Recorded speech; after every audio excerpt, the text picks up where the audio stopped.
मयंक एक multinational company में branch manager की जॉब करता था। एक दिन मयंक को ऑफिस से घर जाने के लिए लेट हो गया था। सर्दी की मौसम होने के कारण रात भी जल्दी हो गई थी। ठंड भी बहुत शुरू हो चुकी थी। रास्ते में चलते चलते मयंक को अचानक एक आवाज सुनाई दी, रुक जाओ। मयंक वहीं पर ही रुक गया और पीछे मुड़ के देखा, लेकिन पीछे कोई भी नहीं था। फिर से वही आवाज सुनाई दी, सामने देखो। जैसे ही मयंक ने सामने देखा तो उसे जमीन पर कुछ चमकती हुई चीज दिखाई दी। मयंक दौड़ के उस चीज के पास गया और देखा तो यह कोई साधारण चीज नहीं थी, बल्कि एक चमकता हुआ हीरा था। उसने वह हीरा अपने हाथ में लिया। उसकी चमक देखकर मयंक की खुशी का पार ना रहा। लेकिन मयंक को कहाँ पता था यह कोई साधारण है या नहीं, बल्कि एक मायावी हीरा है। अचानक उस हीरे में से आवाज आई, अगर तुम्हें और हीरे चाहिए तो इस जमीन को खोदो। इस जमीन के नीचे बहुत सारे हीरे हैं। मयंक खुश हो गया। उसने उस हीरे को अपनी जेब में डाला और जमीन खोदना शुरू किया। करीबन 2 फीट खोदकाम करने के बाद अचानक मयंक डर के मारे चिल्लाने लगा। इसके कारण उसका संतुलन खो गया और जमीन पर गिर पड़ा, क्योंकि उस गड्ढे में से हीरे मोती नहीं बल्कि किसी इंसान का कटा हुआ सर मिला। अचानक वह सर हवा में उड़ने लगा और बोला, डरो मत, मैं तुम्हें कोई हानि नहीं पहुंचागा। मैं तुम्हें बहुत सारे हीरे जवेरात भी दूंगा। बस मेरी बात ध्यान से सुनो, मैं जहाँ जाता हूँ वहाँ मेरे पीछे आओ। फिर वह सिर हवा में उड़ा और जंगल की ओर बढ़ने लगा। करीबन 1 किलोमीटर चलने के बाद वह सिर रुक गया। मयंक भी रुक गया। फिर उस सिर ने मयंक से कहा, इस जमीन के भीतर बहुत सारे हीरे मोती जवाहरात छुपे हुए हैं। इस जमीन पे खोद काम शुरू करो। उस सिर ने कहा, अब तुम्हें एक आखिरी काम करना है, उसके बाद मैं तुम्हें मालामाल कर दूंगा।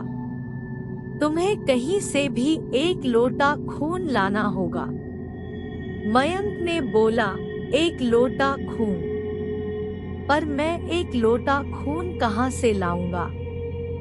उस सिर ने कहा, चलो मेरे साथ। वो डरावना चेहरा मयंक को साथ लेकर थोड़ी दूरी पे गया।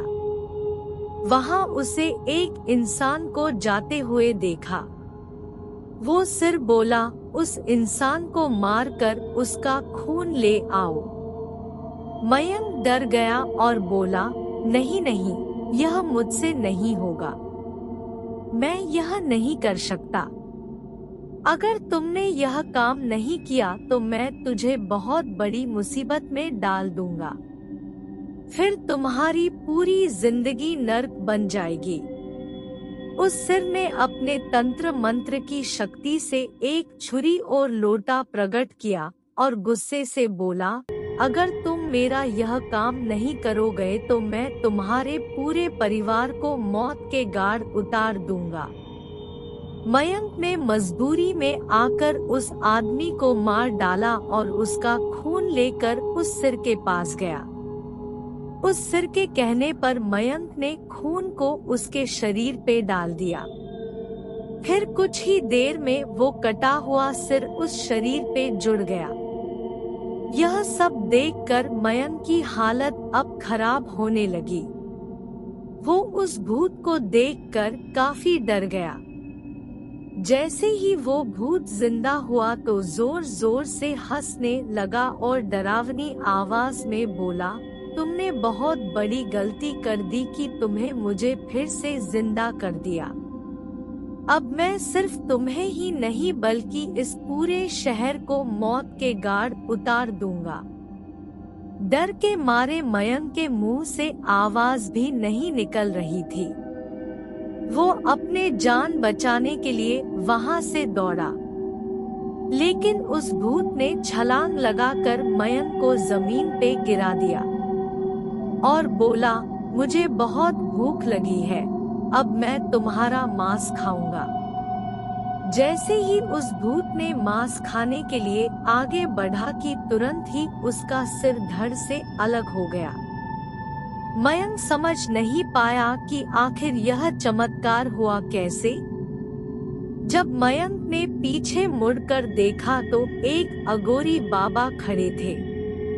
उस अघोरी बाबा ने कहा, जब तुम उस आदमी को मारकर उसका खून ले जा रहे थे तभी मैंने देख लिया था और समझ गया कि कुछ तो बुरा होने वाला है, इसीलिए मैं तुम्हारे पीछे पीछे यहाँ तक चला आया और मैंने अपनी मंत्र की शक्ति से उस भूत को फिर से मार दिया। अब तुम निश्चित होकर अपने घर जाओ, अब तुम पर कोई खतरा नहीं है। आज भी मयंक उस बात को याद करता है तो उसकी रूह तक कांपने लगती है। दोस्तों, आपको यह कहानी कैसी लगी प्लीज हमें कमेंट करके जरूर बताएं।